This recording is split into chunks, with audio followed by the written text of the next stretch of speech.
নমস্কার, দুপুর 12টার খবর দিনভর নিয়ে আমি অতনু রয়েছে আপনার সঙ্গে। চেক করে দেখছিলাম খোলা আকাশের নিচে আমাদের এই বুলেটিন। আমি একটু শেড বেছে নিয়েছি। এখন তাপমাত্রা কত? এখন সেক্টর 5-এ 37 ডিগ্রি সেলসিয়াস, যা 39 বা 40-এর কাছাকাছি হয়ে যেতে পারে আজ, কাল, আগামী বুধবার, এই 3 দিনে। তো হাওয়া অফিস কি বলছে, আবহাওয়ার খবরে তো নজর থাকবেই। তবে প্রথম খবর রাখতে হবে দিল্লির। তার কারণ দিল্লিতে মোদি 3.0। এনডিএ সরকারের মন্ত্রীরা শপথ নিয়েছেন। তৃতীয়বারের এনডিএ সরকারের সেই মন্ত্রীদের নিয়ে আজ বৈঠক বিকেল 5টায়। কে কোন মন্ত্রিত্ব পেতে পারেন, কে কোন পোর্টফোলিও পেতে পারেন জানবো। নয়াদিল্লি থেকে আমার প্রতিনিধি মৈত্রী সরাসরি আমার সঙ্গে রয়েছেন। মৈত্রী, এখনো পর্যন্ত আমরা কি খবর পাচ্ছি, কে কোন পোর্টফোলিও পেতে পারেন?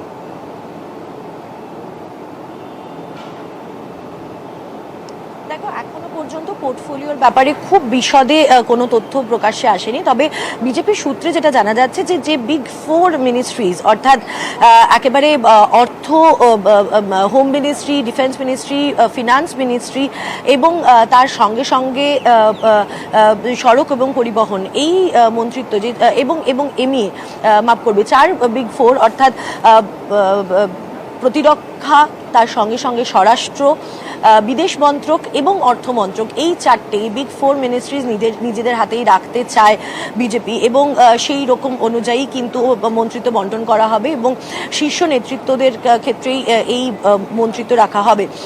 এখনো পর্যন্ত সূত্র মারফত যেটা খবর পাওয়া যাচ্ছে যে স্বরাষ্ট্র মন্ত্রক এবং প্রতিরক্ষা মন্ত্রকের খুব বেশি রদবদল হওয়ার সম্ভাবনা এখনো পর্যন্ত নেই। তবে চূড়ান্ত সিদ্ধান্ত জানা যাবে ক্যাবিনেট বৈঠকের পরই।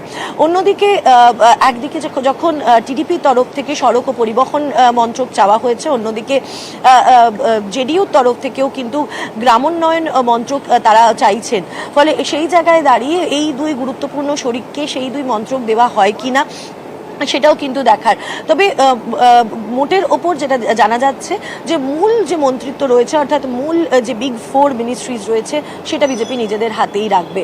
অতনু, ওইটাই, অর্থাৎ সেই রাজনাথ, অমিত শাহ, নির্মলা সীতারমণ, এই 3জন তো রয়েছেন মন্ত্রিসভায়। সুতরাং সেখানে কোনো রদবদলের সম্ভাবনা হয়তো সেভাবে নেই। এখন দেখার যে এই জেডিইউ আর টিডিপিকে কোন কোন মন্ত্রক দেওয়া হয়। আরও একটা গুরুত্বপূর্ণ দিক রয়েছে, জগৎ প্রকাশ নাড্ডা, তিনি এবার মন্ত্রিসভায়। তো স্বাভাবিকভাবেই এক দল এক পদ, এই নীতিতে বিশ্বাস করে বিজেপি, ভারতীয় জনতা পার্টি। সেক্ষেত্রে নিশ্চয়ই আর ভারতীয় জনতা পার্টি সর্বভারতীয় সভাপতি হিসেবে জগৎ প্রকাশ নাড্ডা থাকতে পারছেন না।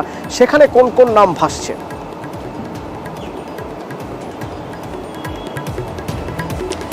দেখো, বিজেপির তরফ থেকে এখনো পর্যন্ত নাম খুব একটা কিছু প্রকাশ্যে আনা হয়নি। তবে এটা নিশ্চিত যে জেপি নাড্ডা বা জগৎ প্রসাদ নাড্ডা তিনি থাকছেন না বিজেপির সর্বভারতীয় সভাপতি।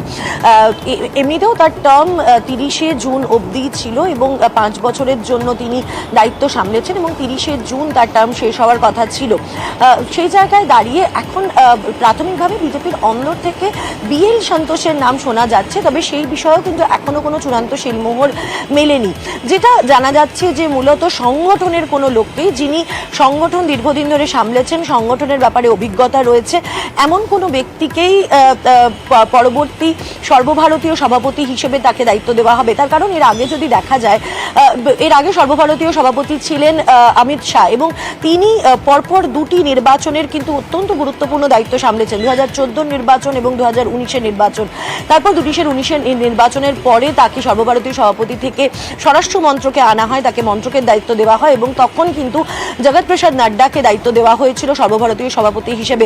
তিনিও কিন্তু সংগঠনের লোক এবং তিনি কিন্তু গত 5 বছর ধরে বিজেপির সংগঠনকে সামলে এসেছেন এবং নির্বাচনগুলি, বিভিন্ন রাজ্যের নির্বাচন তো রয়েছে, তার সঙ্গে সঙ্গে 2024-এর লোকসভা নির্বাচনও তিনি দক্ষতার সঙ্গে সামলেছেন।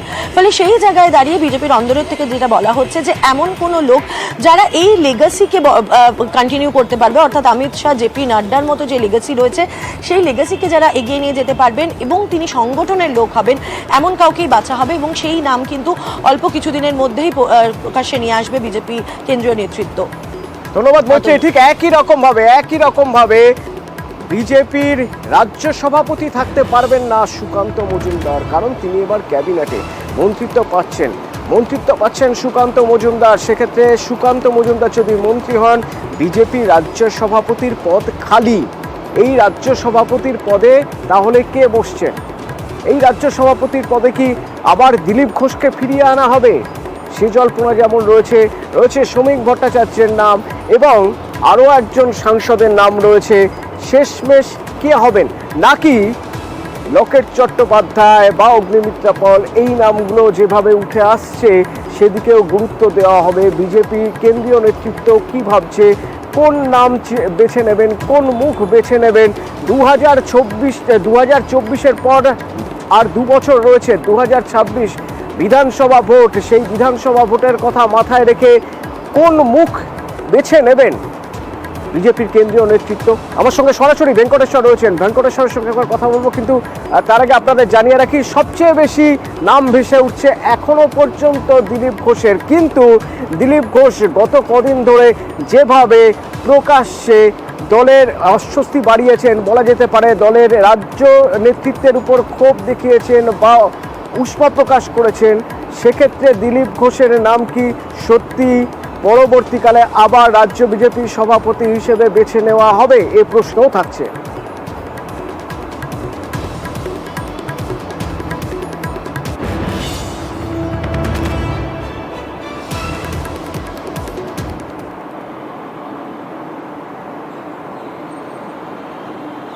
এদিকে আরো একটি গুরুত্বপূর্ণ খবর, জাতীয় রাজনীতিতে প্রভাব বাড়াতে চাইছে তৃণমূল, আর সে কারণেই আন্দোলনকারী কৃষক যারা, সেই আন্দোলনকারী কৃষকদের পাশে এবার তৃণমূল সাংসদদের একাংশ, তৃণমূল সাংসদদের একটা টিম। আবির প্রতিনিধি আমার সঙ্গে রয়েছেন, আবিরের সঙ্গে একবার কথা বলবো। আবির, কিভাবে তারা পাশে দাঁড়াচ্ছেন, কিভাবে কাজ করবে এই টিম? দেখো, কৃষক আন্দোলনের সময় এর আগেও তৃণমূল কংগ্রেসের তরফ থেকে তাদের সঙ্গে বারবার ধরে যোগাযোগ করা হয়েছে। তৃণমূল কংগ্রেস যে তাদের পাশে রয়েছে এই সংক্রান্ত বার্তাও বারবার ধরে দেওয়া হয়েছে। এবং তুমি জানো, একটা সময় কৃষক আন্দোলনের নেতা রাকেশ টিকায়েত তিনি এসব তিনি কথা বলেছেন তৃণমূল কংগ্রেস নেতৃত্বের সঙ্গে। আজকে তৃণমূল কংগ্রেসের যে 5 জন সাংসদ প্রতিনিধি তারা যাচ্ছেন, তারা মূলত হচ্ছে মমতা বন্দ্যোপাধ্যায়ের যে বার্তা এবং তৃণমূল কংগ্রেস যে কৃষকদের পাশে আছে এবং শিমুর নন্দীগ্রামের যে আন্দোলনের কথা স্মরণ করিয়ে দিয়ে তাদের পাশে থাকবেন। বিভিন্ন যে হরিয়ানা যে সীমান্ত এলাকা যেখানে কৃষকরা আন্দোলন করেছেন বা রয়েছেন, তাদের সাথে গিয়ে সেখানে কথা বলতে চান এবং তারাও বারবার ধরে অভিযোগ উঠেছিল যে কেন্দ্রের তরফ থেকে তাদের উপর যে ধরনের আচরণ করা হচ্ছে সেই আচরণ যথাযথ নয়। এর আগেও ইঙ্গিত প্রতিবাদও করেছে তৃণমূল। বর্তমান পরিস্থিতিতে দাঁড়িয়ে যেহেতু নতুন কেন্দ্রীয় সরকার গঠন করা হয়েছে এবং সরকার যে ধরনের দাবি রেখেছেন, সেই ধরনের দাবির ক্ষেত্রে যৌক্তিকতা যে রয়েছে সেই প্রসঙ্গ মনে রেখেই পাশে থাকতে এই বার্তা দেওয়ার জন্য প্রতিনিধি দলের সেখানে আজকে যাওয়া। ধন্যবাদ। ভোট মিটতে আবার ভোট, তবে সব জায়গায় নয়। 4টি বিধানসভা কেন্দ্রে উপনির্বাচন হবে 10ই জুলাই। আরো বিস্তারিত জানবো, আমার সঙ্গে সরাসরি রয়েছেন প্রতিনিধি সম্রাট। কোন কোন বিধানসভা আসন এবং সেখানে কেন পুনর্নির্বাচন হচ্ছে? দেখো, যেটা নির্বাচন কমিশনের তরফে জানানো হয়েছে, রাজ্যের 4টি বিধানসভা আসনে ফের পুনর্নির্বাচন হবে 10ই জুলাই। এবং যে আসনগুলিতে পুনর্নির্বাচন হবে তা হচ্ছে রায়গঞ্জ, রানাঘাট দক্ষিণ, বাগদা ও মানিকতলা। মূলত রায়গঞ্জ, রানাঘাট দক্ষিণ ও বাগদা এই 3 বিধানসভায় 3 বিধায়ক পদত্যাগ করেছিলেন।